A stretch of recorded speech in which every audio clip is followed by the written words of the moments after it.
Mobile আর কখনো গরম হবে না প্লাস হ্যাং হবে না। আজকের ভিডিওটা সম্পূর্ণ দেখেন ভাই, আর ভিডিওতে লাইক করে চ্যানেলটিকে সাবস্ক্রাইব করে দিবেন। চলুন আমরা মূল ভিডিওতে চলে যাই। এই অসাধারণ কাজটি করার জন্য শুরুতে আপনার গুগল প্লে স্টোরে চলে যাবেন।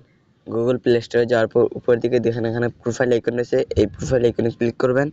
তারপর এখান থেকে ম্যানেজ অ্যাপস অ্যান্ড ডিভাইস এটাতে ক্লিক করবেন। ক্লিক করার পর এখানে আপডেট নামে একটা অপশন রয়েছে, এই আপডেটের উপর ক্লিক করবেন। দেখবেন আপনার স্মার্টফোনের যতটাগুলো অ্যাপস আপডেট চাইছে সব অ্যাপসগুলো এখানে দেখাচ্ছে। এখানে আপডেট ওলে ক্লিক করে আপনার স্মার্টফোনের সব অ্যাপসগুলোকে আপডেট করে দিবেন।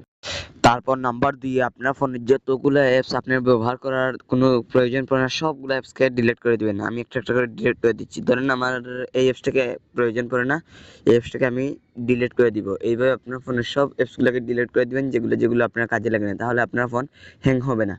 আর তিনি আপনার ফোনের যতগুলা ছবি ভিডিও কাজে লাগে না সবগুলোকে আপনি ডিলিট করে দিবেন। একটা একটা করে সবগুলোকে ডিলিট করে দিবেন, একটাও রাখবেন না, তাহলে আপনার ফোন আর হ্যাং হবে না প্লাস